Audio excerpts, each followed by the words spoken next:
Good morning student. Sanskrit के online class में आप लोगों का हार्दिक स्वागत है।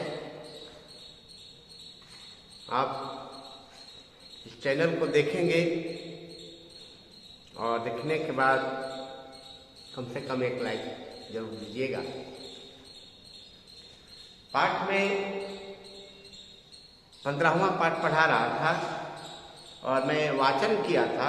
वाचन करने के बाद मैंने कहा था कि एक एक श्लोक का हिंदी अनुवाद हम लोग करेंगे, तो आज वही काम शुरू करने जा रहे हैं। पहला देखेंगे, प्रवहती गंगा दक्षिण भागे, शुभा गंडकी पश्चिम भागे, नृप विशाल कुलपुरी वरेण्या, विश्व वंदिता वैशाली। मैं अपेक्षा करता हूँ कि आप लोग अपना होमवर्क किए होंगे और मीनिंग याद किए होंगे। प्रवहती गंगा दक्षिण भागे, जिसके दक्षिण भाग में गंगा नदी बहती है। यहाँ क्वेश्चन उठता है कि वैशाली के किस भाग में गंगा नदी बहती है, उत्तर भाग दक्षिण भाग में, या वैशाली के दक्षिण भाग में कौन सी नदी बहती है? तो आप कह देंगे गंगा नदी। प्रवहती बहती है, प्रवहती गंगा दक्षिण भागे, शुभा गंडकी पश्चिम भागे। दक्षिण गंगा और गंडक नदी जो है ये पश्चिम भाग में मिलते हैं।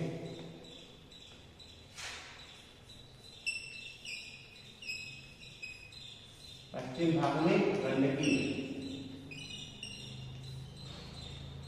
तो हिंदी आएगा, जिस के दक्षिण भाग में गंगा बहती है, पश्चिम भाग में शुभा गंडकी का मान्य है कल्याण देने वाली, कल्याण करने वाली गंडकी नदी पश्चिम भाग में बहती है। राजा विशाल की कुलपुरी माने नगरी, राजा विशाल की श्रेष्ठ नगरी, उत्तम नगरी वैशाली विश्व वंदित है या विश्व के द्वारा वंदनीय है। एक बार फिर सुनिए, जिसके दक्षिण में गंगा बहती है, पश्चिम में कल्याण करने वाली गंडकी बहती है, और राजा विशाल की जो श्रेष्ठ नगरी है वह वैशाली विश्व वंदित है। दूसरा चलेंगे, पुरा विशाला नगरी रम्या, सस्य श्यामला अरिभिरगम्या, राम लक्ष्मणाभ्याम विलोकिता, विश्व वंदिता वैशाली। पुरा माने पहले, प्राचीन काल में विशाला, पहले मैं बताया था जब 4 नाम बताए थे, एक नाम बताए थे कि विशाला भी इसका नाम है। राजा विशाल के नाम पर इस नगरी का नाम विशाला है। पुरा विशाला नगरी रम्या, रम्या माने सुंदर। प्राचीन काल में पुरा माने पहले, पहले या प्राचीन काल में, प्राचीन काल में ये विशाला नाम की नगरी थी। और कैसी थी? सस्य श्यामला, सस्य श्यामला बोलते हैं जो फसल से सांवली है, फसलों से भरपूर होने के कारण जो सांवली नजर है उसको सस्य श्यामला बोलते हैं।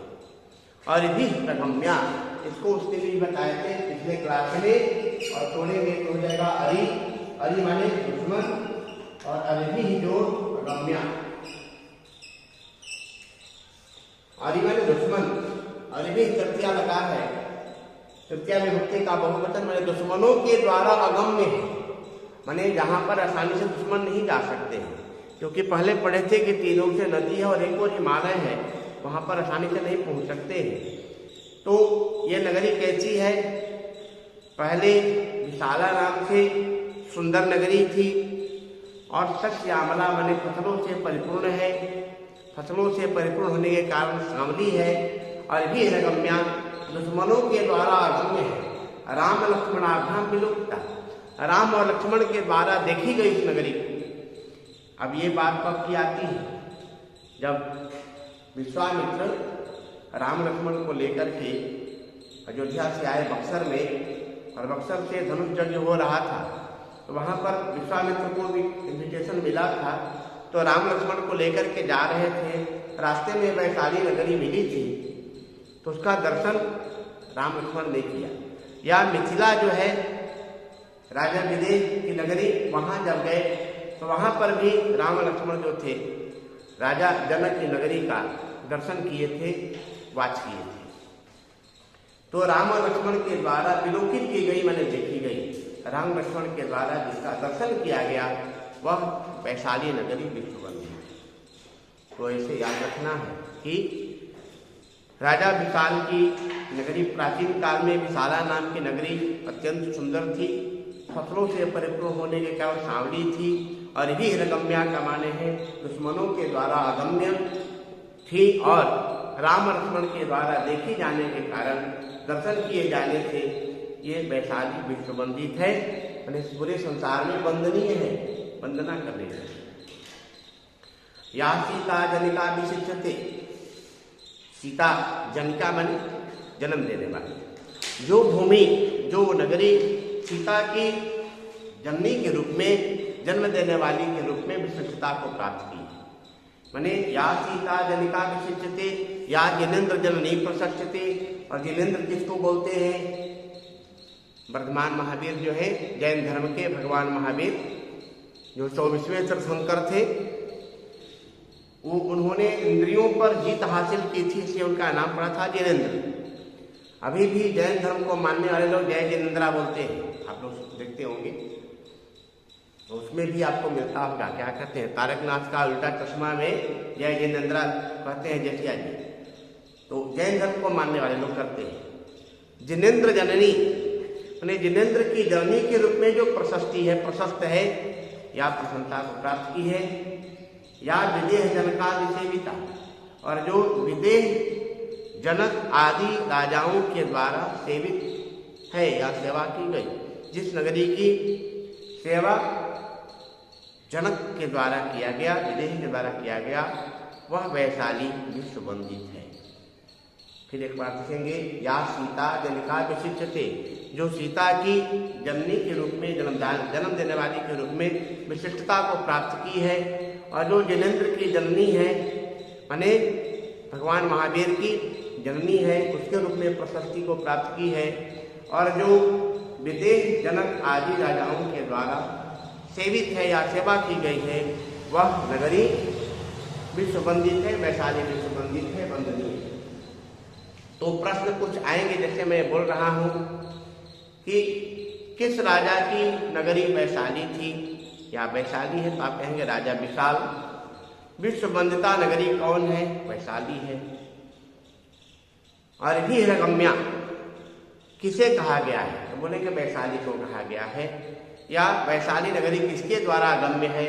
तो उसका हो जाएगा अरिभी, यानी दुश्मनों के द्वारा अगम्य है। किसके द्वारा वैशाली का दर्शन किया गया? उत्तर होगा राम लक्ष्मण के द्वारा। किसकी जनिका के रूप में वैशाली नगरी विशिष्टता को प्राप्त की है? तो उत्तर होगा जनिका। जनिका माने माता या जन्मदात्री, तो सीता का जन्मदात्री है ये भूमि। और जिनेन्द्र की जननी कौन है? जन्मभूमि, तो वैशाली हो जाएगा। किन राजाओं के द्वारा वैशाली की सेवा किया गया? विदेह और जनक से। जश्याम बुद्ध कृताउपदेश, जिसको भगवान बुद्ध ने उपदेश दिया, क्या चीज का? सत्याहिंसा संदेश। सत्य जो अहिंसा,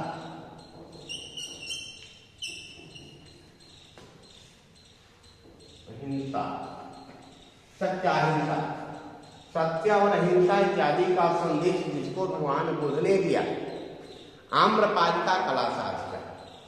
आम्रपाली का नाम आप सुने होंगे। ये आम्रपालिका कौन है? आम्रपाली जो है वो राजनर्तकी थी।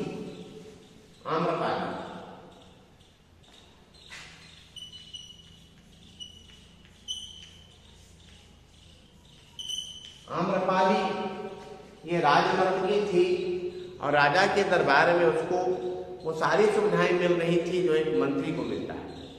सुख सुविधा से लैस थी। लेकिन भगवान बुद्ध के द्वारा उपदेश जब उसको मिला तो वह उन सारे सुख साधनों को छोड़ करके भिक्षुणी बन गई, बौद्ध धर्म को स्वीकार कर लिया। वो क्या थी? कला साधिका, यानी नर्तकी थी, राजनर्तकी, कला का साधना करने वाली थी, राजनर्तकी थी। उस समय जब राजतंत्र था तो राजाओं के यहाँ जो कलाकार होते थे उन कलाकारों को भी विशेष सुविधाएं मिलती थी। तो जिस जमीन पर, जिस भूमि पर आम्रपाली ऐसे कला साधिका हुई या कला की साधना जिसने किया और जिसको भगवान बुद्ध ने सत्य और अहिंसा का उपदेश दिया, वह वैशाली विश्व वंदनीय है। तो 4 हमारा हो गया है और कुछ प्रश्न मैं बोल रहा हूं, आप लिखेंगे। पहला है प्रश्न कि वैशाली विश्व वंदिता वैशाली किस प्रकार का पाठ है? आप लिख करके भेजोगे मेरे व्हाट्सएप नंबर पर। रामायण पुराण आदि में वैशाली के कौन कौन से नाम हैं ये लिखिएगा। गणतंत्र का पहला सूर्योदय कहाँ हुआ? फिर है गंगा नदी वैशाली के किस भाग में बहती है? वैशाली के पश्चिम भाग में कौन सी नदी बहती है? राजा विशाल की नगरी कौन है? सीता की जन्मभूमि या जन्म देने वाली कौन है? दुश्मनों के द्वारा गम्य भूमि कौन है? इस प्रश्न में पढ़ाते समय भी बोल दिया। 4 श्लोक हम लोग पढ़ लिए और चारों का जो है हिंदी अनुवाद भी मैंने किया। इसके आधार पर कुछ प्रश्न धराते का विश्व वंदिता अस्ति, ऐसे प्रश्न आए तो वैशाली विश्व वंदिता अस्ति। काव्याम वैशाली विलुप्ता, काव्याम मने किसके द्वारा? किन दोनों के द्वारा? राम लक्ष्मणाभ्याम वैशाली विलुप्ता। कश जननी प्रशस्यते, इनेन्द्र जननी प्रशस्यते, के संदेशा सत्याहित संदेशा। तो इतना आ जाता है। गंगा मोक्षदा, मोक्ष देने वाली कौन है? तो वैशाली, जहाँ पर ये गंगा, कोसी, गंडकी ये नदियाँ बहती हैं, वो मोक्ष देने वाली है। गंगा कस्मिन भागे प्रवहती, ये प्रश्न है तो अभी आ गया। कस्मिन भागे? दक्षिण भागे। यदि संस्कृत में आता है तो कहेंगे दक्षिण भागे। प्रायः जो है अभी ऑब्जेक्टिव क्वेश्चन आपको हिंदी में ही आता है, कोई कोई प्रश्न संस्कृत में दे देता है, तो ऑप्शन जो है जितना होता है हिंदी में ही रहता है। तो का मोक्षदा हो गया का। गंगा कस्मिन भागे? दक्षिण भागे। कश्चामुत्कृता उपदेशा, किसको? कश्चा माने किसको? भगवान बुद्ध ने उपदेश दिया, उसके द्वारा उपदेश दिया गया, तो हो जाएगा वैशाल्याम प्रजापाल। ये आगे मिलेगा क्वेश्चन, इसको आगे पढ़ेंगे। 4 ही श्लोक पढ़ेंगे और अगले दिन हम लोग शेष 4 को पढ़ेंगे।